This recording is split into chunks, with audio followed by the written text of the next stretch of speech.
हमारे चैनल को सब्सक्राइब करें और बेल आइकन दबाएं।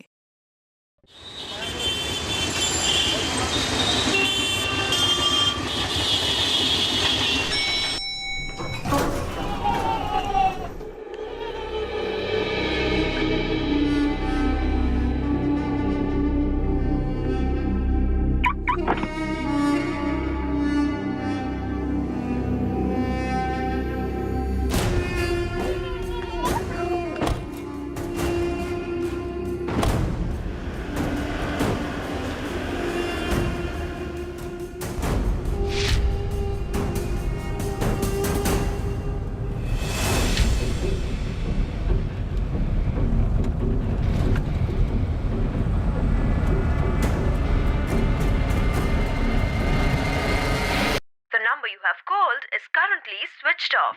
Please try again later. Thank you. तुम्ही डायल केलेला नंबर बंद आहे. कृपया थोड्या वेळाने पुन्हा प्रयत्न करा. The number you have called is currently switched off. The number you have called is switched off. आपके द्वारा डायल किया हुआ नंबर अभी बंद है. माँ, निधि का फोन बंद आ रहा है। आशीष का फोन भी ट्राई किया, वो भी बंद आ रहा है। कल मैंने दोनों को फोन लगाया था, तब भी दोनों के फोन बंद थे। अतुल, मुझे कुछ ठीक नहीं लग रहा है। माँ, तुम एक काम करो, आशीष के पापा का फोन ट्राई करो। हो सकता है आशीष और निधि रितिका और आर्यन को लेकर कहीं बाहर गए हो, या हो सकता है उसके घर कहीं गुरुग्राम में गए हो। नमस्ते गायत्री जी, बहुत दिनों के बाद। रविंद्र जी, आशीष और निधि बच्चों को लेकर वहाँ दिल्ली आए हैं क्या?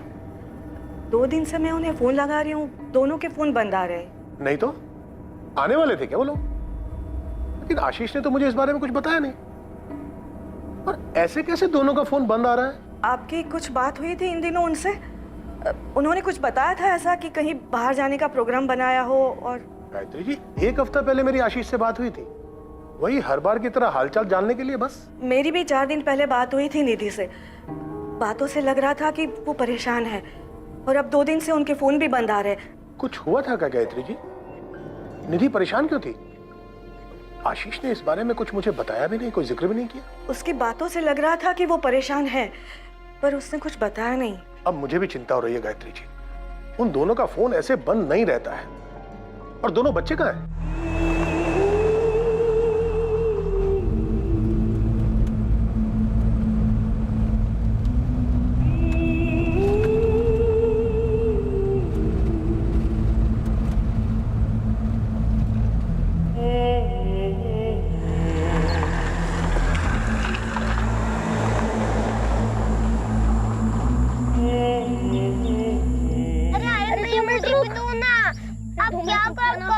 मुझे भी दो ना। मम्मी देखो ना, आर्यन भैया मुझे खेलने नहीं दे रहे हैं। आप हमेशा ऐसे करते हो। अरे बस 2 मिनट रुक जा, फाइनल लेवल पर हूँ। अरे नहीं, अब मुझे दो ना, मुझे भी खेलना है ना। आप हमेशा ऐसे करते हो।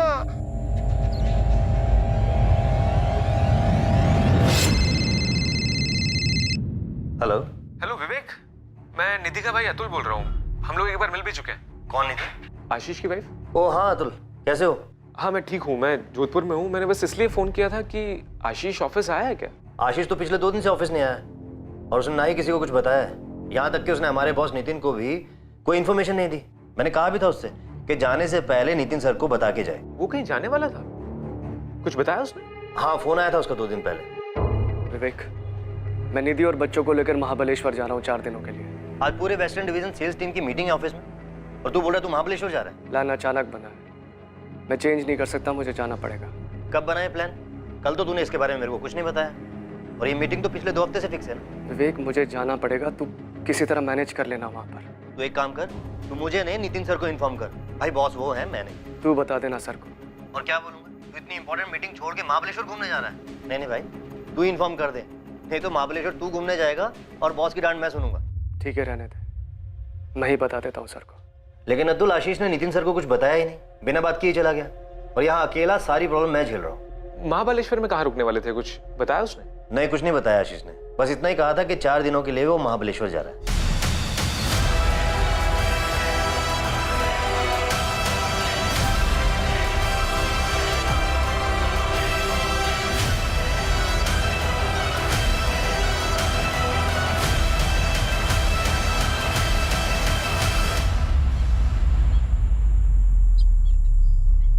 आशीष शर्मा, निधि शर्मा और उनके बच्चे आर्यन और रितिका को घर से गायब हुए अब 4 दिन बीत चुके थे और उनके परिवार वालों के पास उनकी कोई खबर नहीं थी। निधि का भाई अतुल जो कि जोधपुर में रहता था और आशीष के पिता रविंद्र शर्मा जो गुरुग्राम में रहते थे अब मुंबई के लिए रवाना हो चुके थे। सर ये मेरी बहन निधि शर्मा और ये उसका पति आशीष शर्मा और ये आर्यन और रितिका। आपने इनके घर पे चेक किया था सर, वहाँ ताला लगा है सर। सिक्योरिटी और पड़ोसियों ने बताया कि कुछ दिन से उन लोगों ने देखा ही नहीं है इनको। महाबलेश्वर में ये लोग रुकने वाले कहाँ थे? पहले भी कभी गए हैं वहाँ? सर आशीष ने अपने कलीग विवेक को सिर्फ इतना बताया था कि वो वहाँ जा रहा है। हमें तो इस वेकेशन के बारे में पता ही नहीं था। कहाँ रुकने वाले हैं कहाँ से पता होगा सर? हम बच्चों के स्कूल भी गए थे सर, वहाँ भी कोई इन्फॉर्मेशन नहीं थी।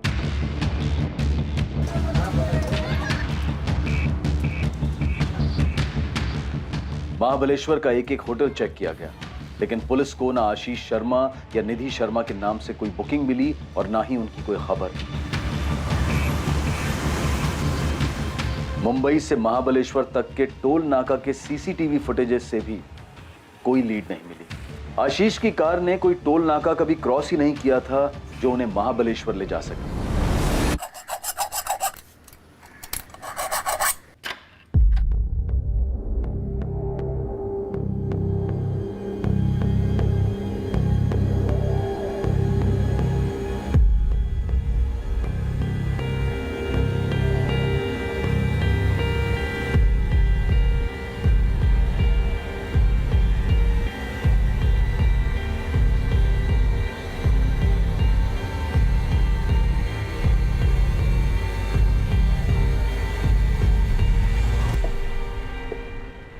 सर ये 2 मोबाइल मिले हैं।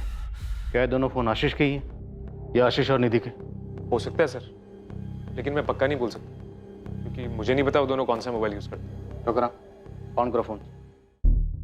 हम फार्मा प्रोडक्ट्स में डील करते हैं और आशीष हमारी कंपनी में सीनियर सेल्स मैनेजर है। वो शुरू से ही अपने काम में बहुत एफिशिएंट रहा है, इसलिए उसका अचानक ऐसे छुट्टी पर चले जाना बहुत अजीब है। उसने मुझे इन्फॉर्म तक नहीं किया। इनफैक्ट उसके इस बर्ताव से मैं काफी अपसेट भी हुआ था। क्या कोई ऐसी बात थी जिसकी वजह से आशीष परेशान था? उसकी पत्नी निधि के भाई अतुल ने हमें बताया कि पिछले हफ्ते जब उनकी निधि से बात हुई वो काफी परेशान लग रही थी। नहीं सर, मेरी जब आशीष से बात हुई तो मुझे कुछ ऐसा लगा नहीं। मेरा मतलब है हो सकता है ऐसा कुछ हुआ भी हो पर मुझे महसूस नहीं हुआ। और अगर वो परेशान था भी तो अचानक क्यों एक दिन उठकर महाबलेश्वर क्यों चला जाएगा और वो भी बिना किसी को बताए? वो लोग महाबलेश्वर नहीं गए। तो फिर कहाँ गए? मेरी तो कुछ समझ में नहीं आ रहा है। वो ऑफिस नहीं आ रहा, महाबलेश्वर नहीं गया, तो आखिर वो लोग गए कहाँ? मैं अभी मिली थी 5 जुलाई की दोपहर को उससे। बच्चों को बस स्टॉप से लेने आई थी, हमारी बात भी हुई। निधि ने तो कोई जिक्र नहीं किया महाबलेश्वर के बारे में। कविता जी, क्या हाल फिलहाल में निधि ने आपसे कोई ऐसी बात कही हो जिससे आपको लगा हो कि वो काफी परेशान है? निधि, तुम एक बार बीकेपी कोचिंग क्लासेस ट्राई करके तो देखो, उनके मैथ्स टीचर बहुत ही अच्छे हैं। कविता, मैंने आर्यन को ऑनलाइन ट्यूटोरियल्स के लिए सब्सक्राइब कर लिया है, वही उसके लिए ठीक है। अरे तेरी बात सही है, लेकिन ऑनलाइन ट्यूटोरियल में टीचर वहाँ खुद तो नहीं होता ना बच्चों को समझाने के लिए, बस कंप्यूटर पे सब कुछ बोल देता है। तू एक बार क्लासेस तो ट्राई करके देख। अगर तू हाँ बोले तो एक दिन मैं अपने पूजा के साथ आर्यन को भी ले जाती हूँ। एक दिन का फ्री ट्रायल ऑर्गेनाइज कर देती हूँ आर्यन के लिए। सच में ऐसे मैथ्स टीचर कहीं नहीं मिलेंगे। अच्छा ठीक है, मैं आशीष से बात करती हूँ। हमने बस रोजमर्रा की बात की थी। उन लोगों का महाबलेश्वर जाने का कोई प्लान है ऐसा तो नहीं बोला। हो सकता है उनके यहाँ घर काम करने वाली कमला को कुछ पता हो। मैडम, मैं 5 तारीख को गई थी उनके घर काम करने के लिए, लेकिन उन्होंने बताया नहीं उन्हें बाहर जाना है, वो भी 4 दिनों के लिए। हमेशा बाहर जाती है तो मुझे बता देती है। कमला, आशीष और निधि के बीच कोई झगड़ा वगैरह हुआ था क्या? मैंने तो कभी ऐसा कुछ भी नहीं देखा है। मैं तो काम करके चली जाती है। 6 तारीख को भी आई थी काम करने के लिए, तो वो वॉचमैन रमेश है ना, उसने बोला साहब और मैडम बच्चे लोग तक कहीं बाहर गए हैं। नमस्ते साहब। साहब, मैंने अतुल जी और साहब के पिताजी दोनों को बताया था। मैंने आशीष साहब और उनकी पत्नी को अपने बच्चों के साथ जाते हुए देखा था और हाँ, साथ में सामान भी था। और साहब, ये 15 नंबर का पार्किंग है ना, ये उन्हीं का है। गाड़ी वहीं लगी थी। वो आए, गाड़ी में बैठे और निकल गए। और कोई नहीं था उनके साथ? और कोई नहीं था साहब, मैं ही ड्यूटी पे था, मुझे पक्का याद है। सर ये 6 जुलाई का फुटेज ट्रांसफर किया पेन ड्राइव में। इसमें चारों दिखाई दे रहे हैं, आशीष, उसकी वाइफ निधि और उसके दोनों बच्चे आर्यन और रितिका। महेंद्र जी के हस्बैंड वाइफ के बीच में किसी किस्म का कोई टेंशन था? सोसाइटी में किसी ने कुछ सुना? सर ऐसा तो मुझे कुछ सुना या दिखाई नहीं दिया।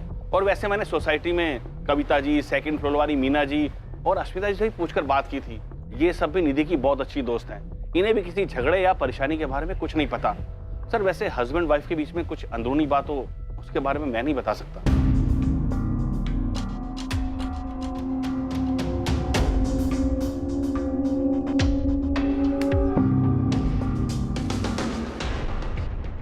सर आमतौर पे बच्चे तो घूमने फिरने के लिए काफ़ी एक्साइटेड रहते हैं और यहाँ पर भी बच्चे एक्साइटेड हैं, लेकिन आशीष और निधि, इनके चेहरों को देख के लगता ही नहीं कि ये लोग खुश हैं।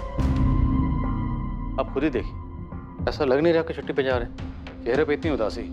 और महाबलेश्वर, वहाँ तो ये पहुँचे नहीं। हमने अपनी तरफ से महाबलेश्वर का हर एक होटल, लॉज सब जगह चेक करा है। हमने सर्च ऑपरेशन तो लॉन्च कर दिया, पर किसी भी बाहरी खतरे की संभावना नजर नहीं आ रही। तो साफ है कि महाबलेश्वर वाली बात सिर्फ एक बहाना, लेकिन असल बात कुछ और है, जो सिर्फ पति पत्नी के बीच हुई, जिसकी वजह से परिवार समेत कहीं चले गए।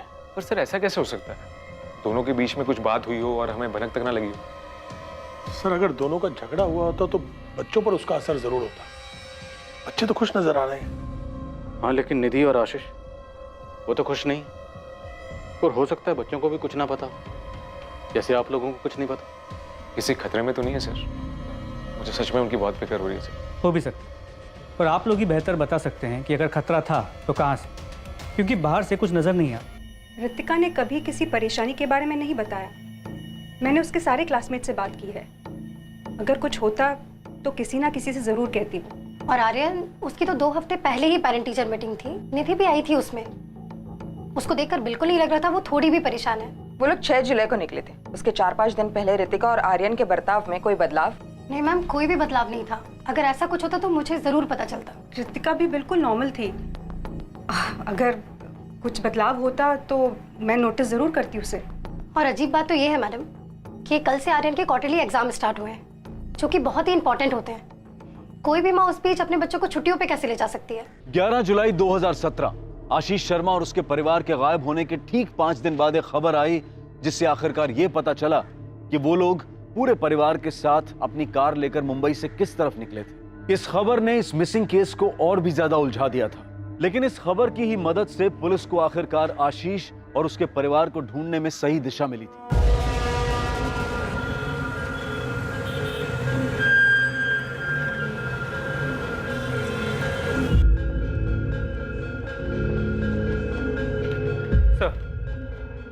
दहीसर चकनाका के सीसीटीवी कैमरा में आशीष की कार की फुटेज मिली। दहीसर चकनाका तो मतलब महाबलेश्वर तो नहीं गए। और आशीष ने विवेक को जो बोला था वो सिर्फ एक बहाना ही था।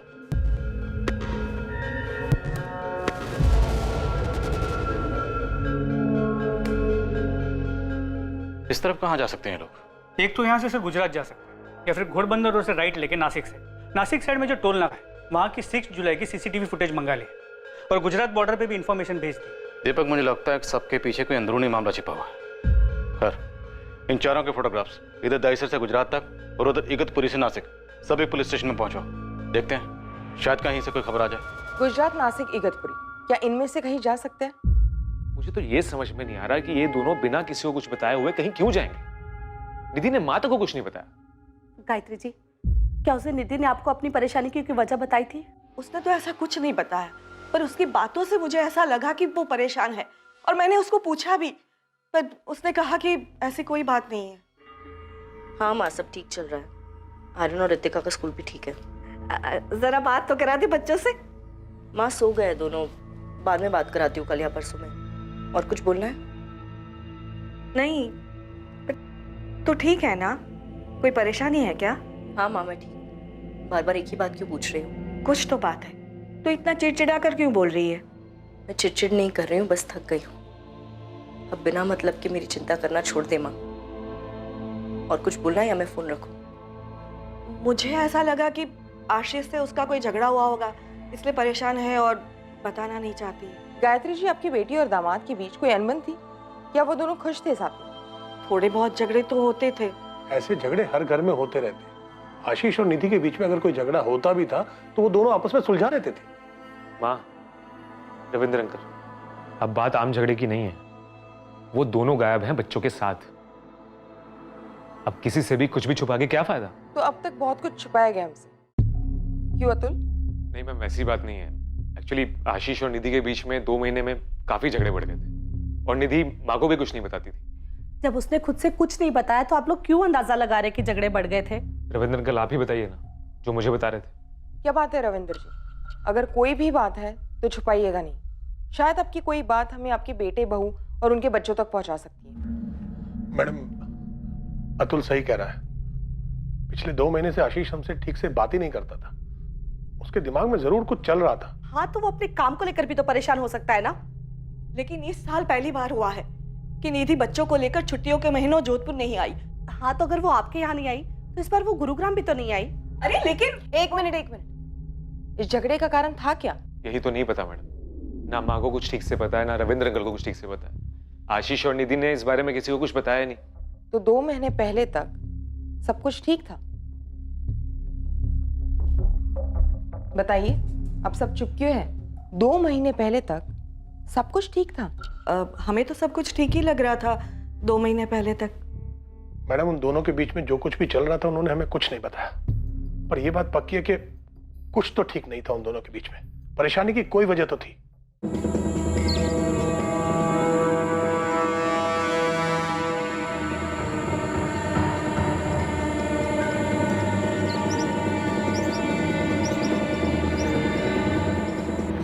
दहीसर टोल नाके से आशीष की कार की फुटेज मिलने के ठीक 1 दिन बाद थाने डिस्ट्रिक्ट के मनोर के जंगलों में आशीष की कार मिलने की खबर आई। वहां पर देखो सबके। सर हमें ये गाड़ी उधर ही खड़ी मिली थी। अंदर का नजारा बहुत भयानक है, लाशें मिली। करीब 1 घंटे पहले ये गाड़ी यहाँ लोकेट हुई।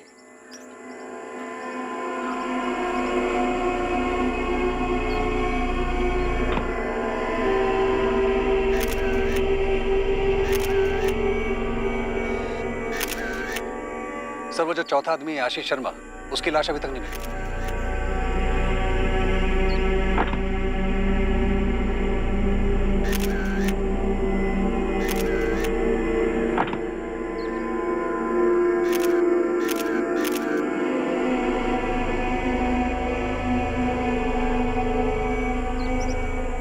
सर आशीष शर्मा की लाश नहीं मिली, लेकिन तलाश जारी है। आखिर इस फैमिली में ऐसा हुआ क्या? किसने जबरदस्ती कुछ किया हो? ऐसा लग तो नहीं रहा। सर चांसेस है कि ये केस सुसाइड का हो। पूरी फैमिली ने एक साथ किया, लेकिन सिर्फ आशीष की बॉडी नहीं। सर मैंने एक टीम भेजी पास की वेतना नदी के लिए, लेकिन सारे देख के तो यही लग रहा है कि पहले सुसाइड करने की कोशिश की गई थी और फिर बाद में हिम्मत टूट गई।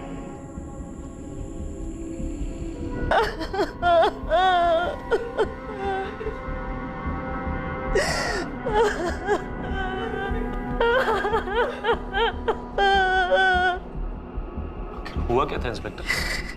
और आशीष कहाँ है? आशीष या उसकी डेड बॉडी अब तक बरामद नहीं हुई। इन्हें देख के लगता है कि इन्हें जहर देके मारा गया। क्राइम स्पॉट पे हमें एक चॉकलेट का बॉक्स मिला था, उसे एनालिसिस के लिए हमने लैब भेज दिया। इन्हें जहर दिया? लगता तो ऐसे ही। पोस्टमार्टम रिपोर्ट के बाद ही हम कुछ कंफर्म कह सकते हैं।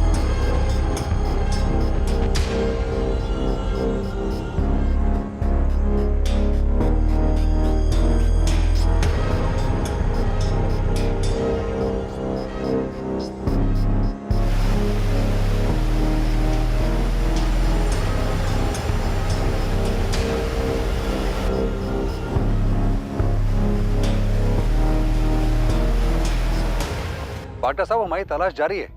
आज भी 3 डाइवर्स गए हैं नदी में, लेकिन हमें कुछ मिला नहीं है। मैंने दूसरी टीम को नदी के आगे भी छानबीन करने के लिए कहा। इस केस में काफी गड़बड़। सुसाइड है या मर्डर, या फिर मर्डर को सुसाइड का रूप देकर हमारे सामने परोस दिया गया? मौत की वजह सिवियर पॉइजनिंग है। इन सबको जहरीली दवाई दी गई थी। दवाई? किसी ड्रग कंपोनेंट का मिसयूज किया गया?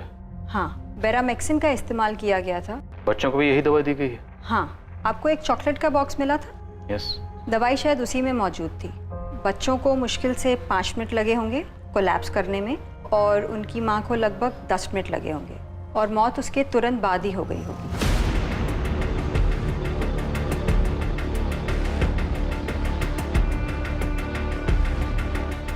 ऑफिसर, आपका अंदाजा बिल्कुल सही है। चॉकलेट्स में बेरामेक्सिन मौजूद है, वो भी काफी ज्यादा क्वांटिटी। ये जो बंदा है आशीष शर्मा, फार्मा कंपनी में काम करता है, तो पक्का इस ड्रग के बारे में जानता होगा। इनफैक्ट हो सकता है कि इसकी कंपनी इस ड्रग की डिस्ट्रीब्यूटर हो। हाँ सर, हमारी कंपनी बेरामेक्सिन की डिस्ट्रीब्यूटर है। आशीष सेल्स में था और इसके बारे में जानता था। सर यकीन ही नहीं आता कि आशीष इस तरह खुद की और अपने परिवार की जान ले सकता है। आशीष ने अपने बीवी और बच्चों को मारने के बाद खुद सुसाइड किया है या नहीं, ये अब तक क्लियर नहीं है। हमें सिर्फ उसके बीवी और बच्चों की बॉडी मिली। इतना क्लियर है कि उसने वो जहरीले चॉकलेट्स क्राइम सीन पे नहीं खाए, इसलिए या तो आशीष या उसकी डेड बॉडी अब तक मिसिंग है।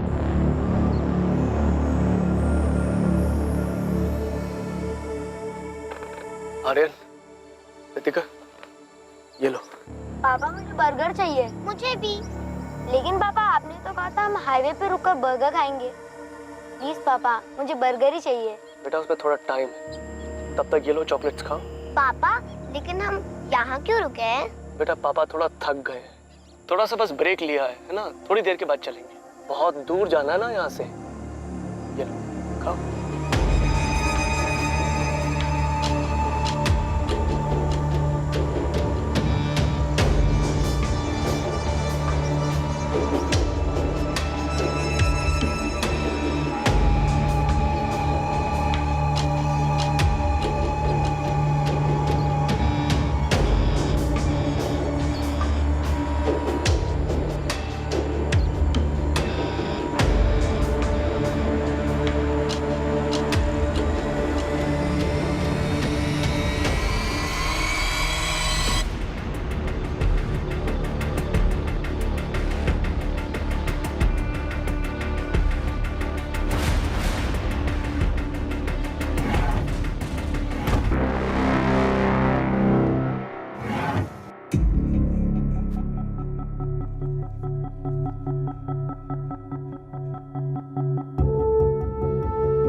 सर ये बेरामैक्सिन की 4 खाली बॉटल्स और 2 सिरिंजेस। सुसाइड नोट कहीं नहीं मिला, पूरा घर छान मारा। परिवार में, ऑफिस में और आस पड़ोस में किसी को भी इनके घर की असली हालत की खबर नहीं। पर सिचुएशन इस हद तक बिगड़ गई थी कि सुसाइड करने की नौबत आ गई, पर किसी को भनक तक नहीं लगी। इस सुसाइड को पूरी प्लानिंग के साथ अंजाम दिया गया और ये बेरामैक्सिन की खाली शीशियां भी इस बात का सबूत है।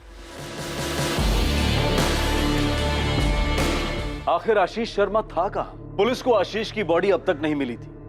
क्या आशीष और निधि दोनों ने सोच समझकर साथ मिलकर इस सुसाइड को प्लान किया था? और अगर ऐसा था भी तो इस प्लान में बच्चों को क्यों शामिल किया गया? और ऐसी कौन सी बात थी जिससे पूरा परिवार इतना परेशान था? और फिर इतना बड़ा कदम उठाने से पहले आशीष और निधि ने अपने अपने परिवारों से बात तक नहीं की। आशीष और निधि के परिवार और जान पहचान वालों के अलावा पूरा शहर ही इस विचित्र सामूहिक आत्महत्या के केस के बारे में सुनकर हैरान था। कई अनुमान लगाए जा रहे थे, लेकिन सब के सब सच से कोसों दूर थे।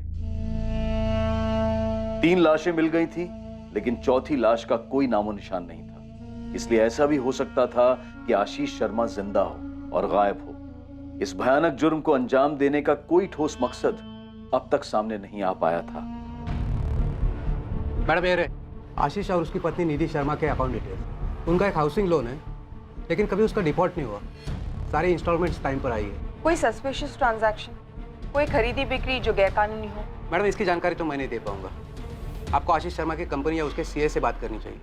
हाँ, इस हाउसिंग लोन के अलावा उसके 4 एफडीज, एक म्यूचुअल फंड अकाउंट और एक डीमैट अकाउंट भी है। अगर मुझसे पूछिए तो मुझे नहीं लगता आशीष शर्मा किसी तरह के फाइनेंशियल स्ट्रेस में था। सर, पिछले 6 महीनों में कंपनी के काम के सिलसिले में आशीष भुवनेश्वर, कोलकाता, लखनऊ और पटना जाते रहे। क्या इन सभी जगहों पे एकोमोडेशन आपकी कंपनी देती? जी हाँ, सारी डिटेल्स हैं हमारे पास। Sir, MN group of hotels. जब भी कोई एम्प्लॉय कंपनी के काम से बाहर जाता है तो यही रुकता है। क्या आशीष पर काम या परफॉर्मेंस का कोई स्ट्रेस था? काम का और परफॉर्मेंस का स्ट्रेस किसके ऊपर नहीं होता? मेरे ऊपर है, विवेक और कंपनी के पूरे स्टाफ के ऊपर है। पर उसके ऊपर अलग से ऐसा कौन सा स्ट्रेस था, ये समझ में नहीं आ रहा। और अगर सर उसको कोई स्ट्रेस था भी, कोई टेंशन थी भी, तो किसी से वो बात करता, किसी को बताता। और सर, आपके कहने पर मैंने हमारे सारे क्लाइंट से बात भी की है, स्पेशली जिनके साथ आशीष डील करता था, लेकिन उनमें से भी किसी ने नोटिस नहीं किया कि आशीष परेशान था। ऐसा भी क्या टेंशन थी, कौन सा स्ट्रेस था जिसके चलते उसने पूरे परिवार को मार दिया, बच्चों तक को नहीं छोड़ा?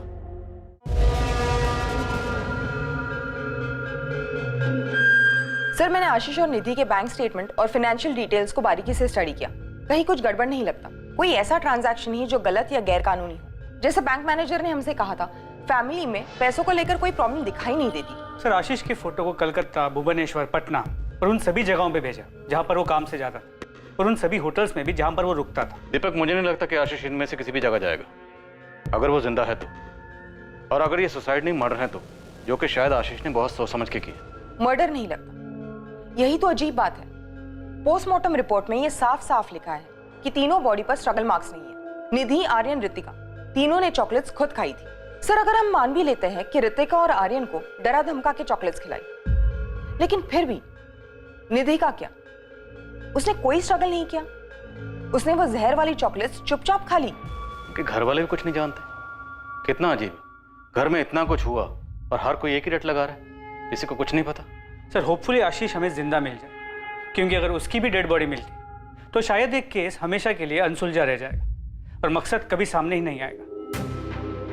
जंगल के चप्पे चप्पे में खोज की गई, एक एक कोना छाना गया, लेकिन आशीष शर्मा की बॉडी कहीं नहीं मिली। ये 3 सुसाइड्स और गुमशुदा आशीष शर्मा का रहस्य पुलिस के लिए भी उतना ही उलझा देने वाला था जितना कि उन दोनों के परिवारों के लिए। विक्टिम्स के परिवार वाले उनकी आत्मा की शांति के लिए पूजा तो जरूर कर रहे थे, पर उन सब की मौत हुई क्यों, ये अब तक एक रहस्य ही था।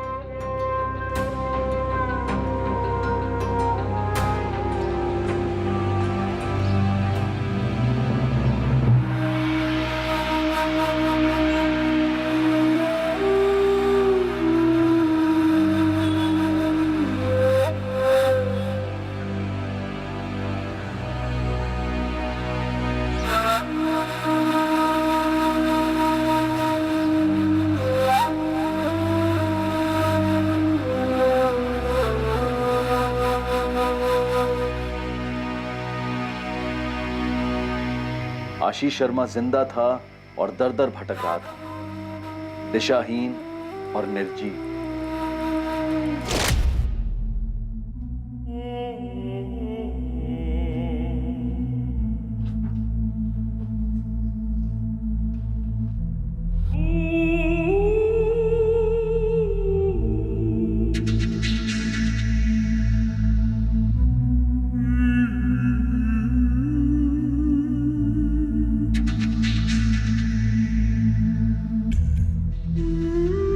आशीष, ये नहीं होगा मुझसे।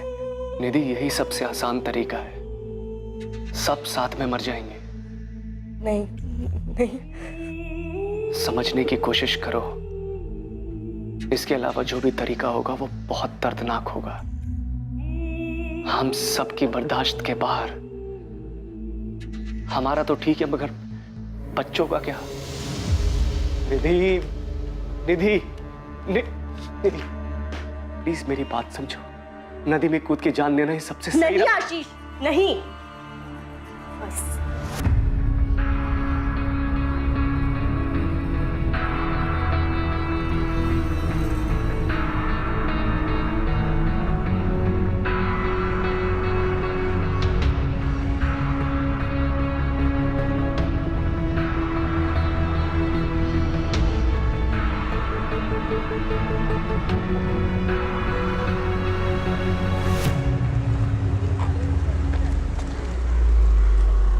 पुलिस पूरी जद्दोजहद के साथ आशीष को आसपास के सभी शहरों में ढूंढ रही थी, लेकिन आशीष इसी शहर मुंबई में भटक रहा था और अब तक पुलिस की नजर में नहीं आया था। एक रेप्यूटेड फार्मा कंपनी का एफिशिएंट एम्प्लॉय आशीष शर्मा लोगों के दिए गए दान, भिक्षा पर जी रहा था। शायद उसने जो किया था उसके लिए वो खुद को दोषी मान रहा था, शायद उसे अपने किए पर पछतावा हो रहा था।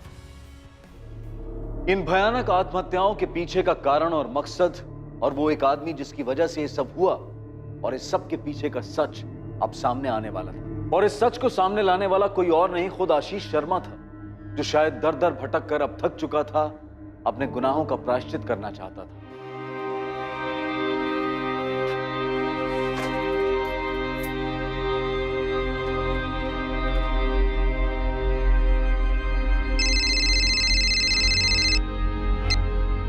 हेलो विवेक।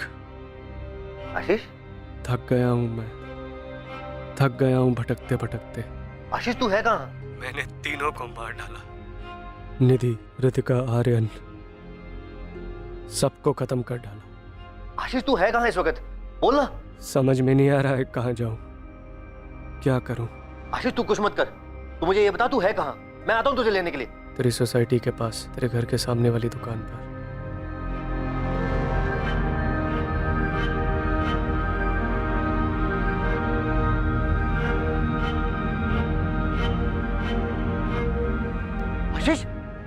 आशीष ये तूने क्या कर दिया? क्यों किया? कुछ तो बोल। और ये क्या हो गया तुझे? माँ, अभी फोन आया कि आशीष मिल गया। क्या? उसने कुछ कहा? क्यों मार डाला उसने सबको? उसने अभी तक किसी को कुछ नहीं बताया माँ। मैं अभी मुंबई के लिए निकल रहा हूँ। रविंद्र अंकल और कल्पना आंटी भी वहां पहुंच रहे होंगे। क्यों आशीष, ऐसी क्या मजबूरी थी जिसने तुम्हें अपने परिवार की जान लेने पर मजबूर कर दिया? हम दोनों ने मिलकर यह फैसला लिया था, प्लान बनाया था आत्महत्या करने का। कई सारी तरीके ढूंढे, सबसे आसान यही लगा जिससे किसी को भी तकलीफ नहीं हो। मैं किसी को भी दर्द नहीं देना चाहता था। निधि भी मेरी बात मान गई।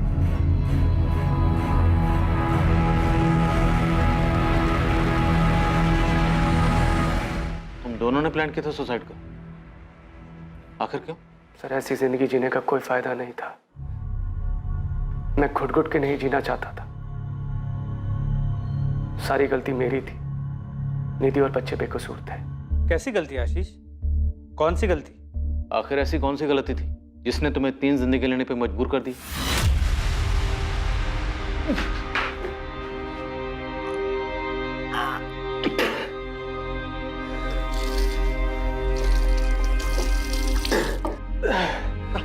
आशीष आराम से बैठो।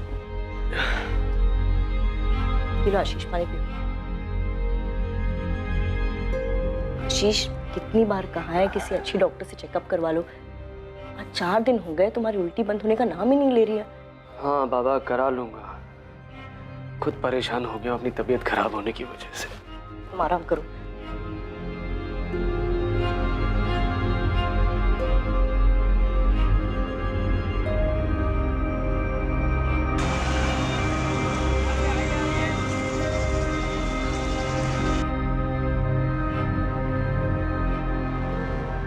आशीष शर्मा जी।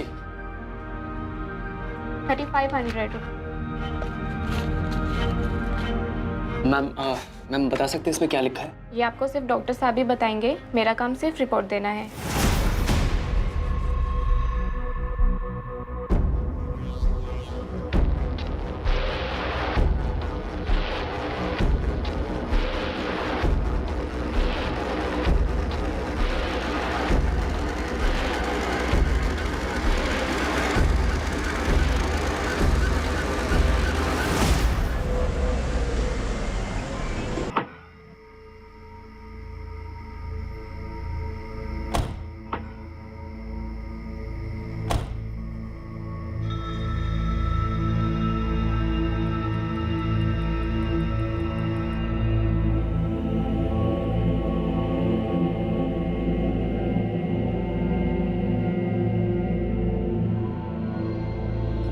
अरे आशीष, तुमने अब तक कपड़े नहीं बदले?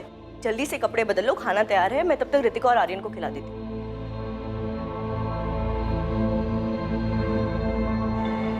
क्या हुआ, तुम ठीक हो ना? आशीष क्या हुआ, कुछ बोलोगे? कुछ बताना है तुम्हें। क्या बताना चाहते हो? जब मैं ऑफिस के काम से पटना गया था, मैंने अपना चेकअप करवाया था और इस बार कोलकाता के ट्रिप में फिर से सारे टेस्ट करवाए। मुझे लगा पटना की रिपोर्ट गलत आई होगी, मगर दोनों जगह के रिजल्ट एक ही है।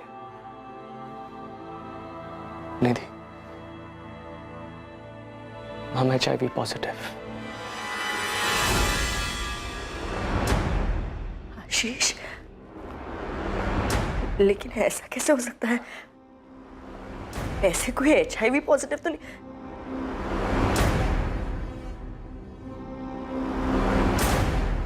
आशीष, क्या किया है तुमने? अब मैं निधि से और झूठ नहीं बोल सकता था। मुझे उसे सब कुछ सच सच बताना पड़ा। कौन सा झूठ? ऐसा क्या था जो तुम अपनी पत्नी से छुपा रहे थे? मैं कोठों पर जाया करता था, हर उस शहर में जहां कंपनी मुझे काम से भेजती थी।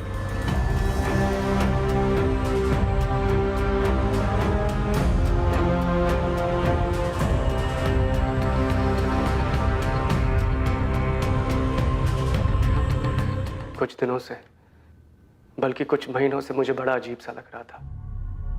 लगातार तबीयत खराब रहती थी, भूख नहीं लगती थी, बहुत कमजोर हो गया था। मैंने पहले भी टेस्ट करवाए थे, लेकिन निधि को बताने की कभी हिम्मत नहीं हुई। उसे क्या बताता, खुद मुझे यकीन नहीं हो रहा था। फिर क्रॉस चेक करने के लिए मैंने कोलकाता में फिर से सारे टेस्ट करवाए। जो हो चुका था मैं उसे बदल नहीं सकता था, लेकिन मुझे डर था कि मेरी गलती की वजह से कहीं निधि भी तो इस बीमारी की शिकार नहीं बन गई है। निधि इस बात से बहुत नाराज थी, परेशान थी, टूट चुकी थी, लेकिन हमारे हालात उससे भी ज्यादा भयानक थे। मेरे साथ साथ अब वो भी घुट रही थी। आखिरकार मुझे निधि को समझाना पड़ा कि इस बीमारी के चलते हमारी जिंदगी का अंत दर्दनाक ही होगा और हमारे बाद हमारे बच्चे बिखर जाएंगे, अकेले रह जाएंगे। लगभग 2 महीने तक इस समस्या के बारे में बात करने के बाद निधि और मैंने ये तय किया कि ऐसी दुख और तड़प भरी जिंदगी जीने से बेहतर मर जाना होगा। निधि, हम हमारी फैमिलीज और बाहर समाज के लोगों को कैसे मुंह दिखाएंगे? इस बीमारी के नाम पर ही लोग घिन से देखते हैं। और आर्यन और रितिका, उनका क्या? हमारे जाने के बाद क्या हाल होगा उनका? उनके माँ बाप की बीमारी का कारण जानने के बाद लोग उन्हें कभी चैन से जीने नहीं देंगे। सबसे बचने का सिर्फ एक तरीका है, हमें खुद को खत्म करना होगा। हमने मरने के कई तरीके ढूंढने की कोशिश की, फिर ये तरीका सामने आया। मैं एक आदमी को जानता था जिसके पास उसका स्टॉक था। मैंने उसे झूठ बोल दिया कि हॉस्पिटल में इमरजेंसी में इसकी जरूरत है, और उसने वो बॉटल्स मुझे दे दी। तुम सबके मारने का प्लान था, पूरे परिवार का? जी। तो तुम कैसे बच गए? बीमारी तो तुम्हें ही थी ना? मैं डर गया था सर, हिम्मत हार गया था मैं।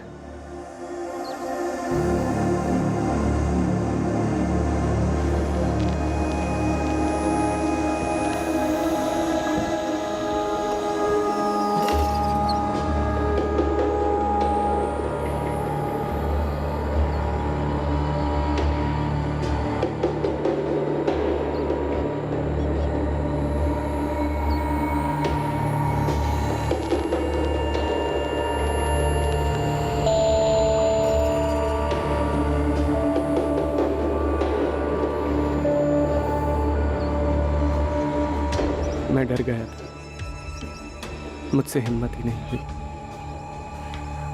मैं वो चॉकलेट नहीं खा पाया, लेकिन उसके बाद भी मैंने अपनी जान लेने की कोशिश की थी। मैं खुद को फांसी लगाने गया, लेकिन वो भी नहीं कर पाया। उसके बाद मैं कई दिनों तक यूं ही भटकता रहा। कई बार खुद को मारने की कोशिश भी की, मगर कभी हिम्मत नहीं। सर, मैं गुनहगार हूं अपनी बीवी का, अपने बच्चों का। मैंने बहुत बेरहमी से उन्हें मरते हुए देखा है, सब मेरी वजह से। तो तुम्हारे HIV पॉजिटिव होने की रिपोर्ट कहाँ है?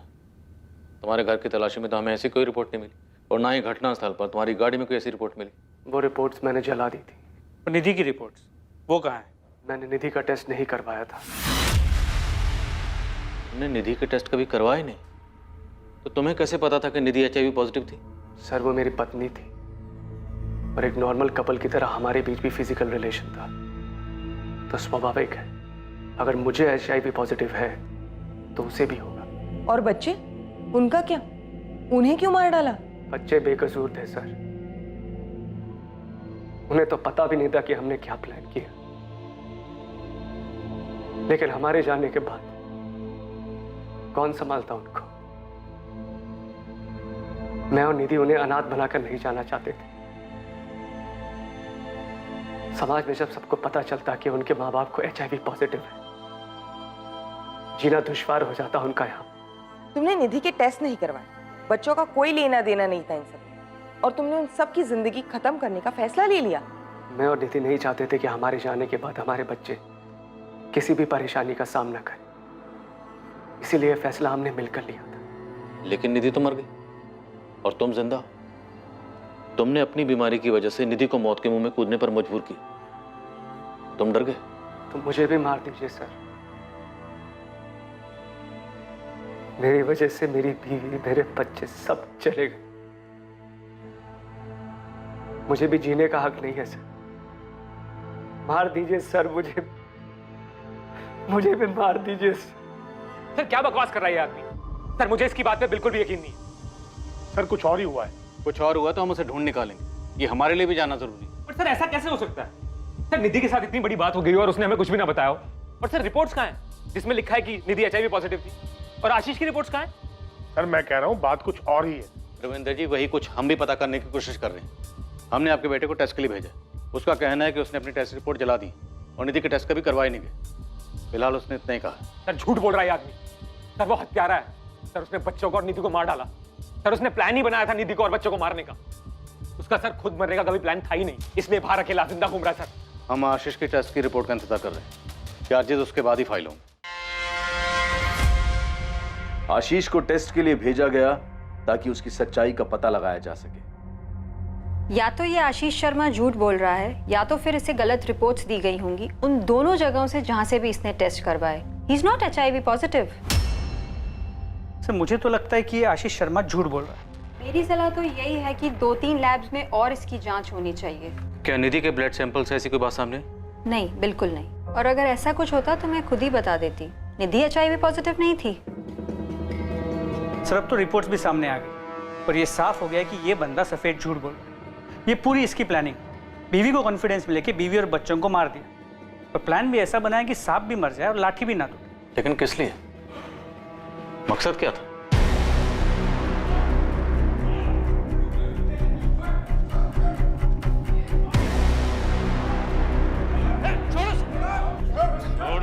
आशीष के ब्लड सैंपल्स दूसरे 2-3 लैब्स में टेस्ट के लिए भेजे गए और वहां भी रिजल्ट यही था, आशीष शर्मा HIV पॉजिटिव नहीं था। आशीष से कड़ी पूछताछ की गई ताकि इस जुर्म का असल मकसद सामने आ सके, ये पता चल सके कि आशीष झूठ बोल रहा था या नहीं।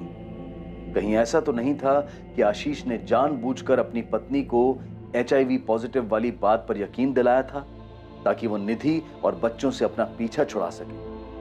लेकिन बार बार पूछने पर भी आशीष अपने पहले बयान पर टिका रहा। आशीष शर्मा पर IPC की धारा 302 के तहत अपनी पत्नी और बच्चों की हत्या करने के चार्जेस लगाए गए। केस के ट्रायल के दौरान भी आशीष इसी बात पर टिका रहा।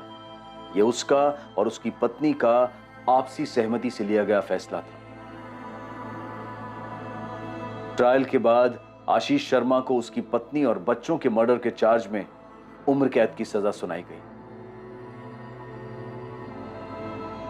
निधि का परिवार समझ ही नहीं पा रहा था कि निधि ने उनसे बात क्यों नहीं की। बिना कोई जांच पड़ताल किए उसने इतना भयानक कदम क्यों उठाया। आशीष के माता पिता भी अब तक इस बात को समझ नहीं पा रहे हैं कि आशीष ने ऐसे कैसे इतने बड़े जुर्म को अंजाम दे दिया जबकि उसके पीछे का कारण बेमतलब था। आशीष ने अपनी पत्नी और बच्चों के साथ आखिर ऐसा क्यों किया? आशीष शर्मा की इस कहानी में सिर्फ उसका अपराध बोध सामने आया था। इसके अलावा इस घटना का कोई जस्टिफिकेशन नहीं था। जिन 2 लैब्स में उसने पहले टेस्ट करवाए थे शायद वहीं से उसे सच में गलत रिपोर्ट्स दिए गए थे, लेकिन इस बात का भी कोई सबूत नहीं मिल पाया। आशीष को उन दोनों शहरों में ले जाया गया जहां उसने ये जांच करवाई थी, लेकिन आशीष को ना तो डायग्नोस्टिक सेंटर्स के नाम याद थे और ना ही उनकी लोकेशन, और ना ही किसी लैब में पुलिस को आशीष के नाम के ब्लड रिपोर्ट के रिकॉर्ड्स मिले। क्या आशीष झूठ बोल रहा था या इस सब के पीछे कोई और मकसद था? इस पूरे केस को बहुत ही बारीकी से स्कैन किया गया, लेकिन ना तो आशीष का कोई लव अफेयर और ना ही उसके अतीत की कोई प्रेम कहानी सामने आई जो इस खतरनाक और दुखद अंत के पीछे का मकसद हो सकता था। एक आदमी अपनी बीमारी को लेकर बेफजूल के डर की वजह से अपने ही परिवार को तबाह कर बैठा। पछतावा और सिर्फ पछतावा।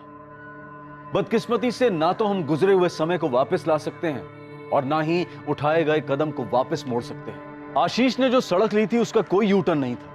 समझदारी इसी बात में होती कि आशीष सेकंड ओपिनियन लेता, अपने करीबी रिश्तेदारों से बात करता। ऐसे नाजुक हालात में आपके अपने ही आपको सहारा दे सकते हैं, ऐसा भयानक कदम उठाने से रोक सकते हैं। अगर आशीष ने भी समझदारी दिखाई होती तो वो 3 मासूम जानें बच सकती थी।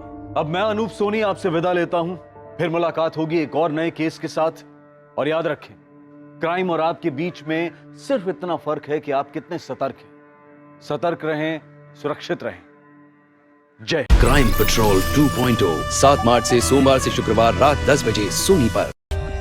For more updates, subscribe to our channel, click the show links and enjoy watching the videos.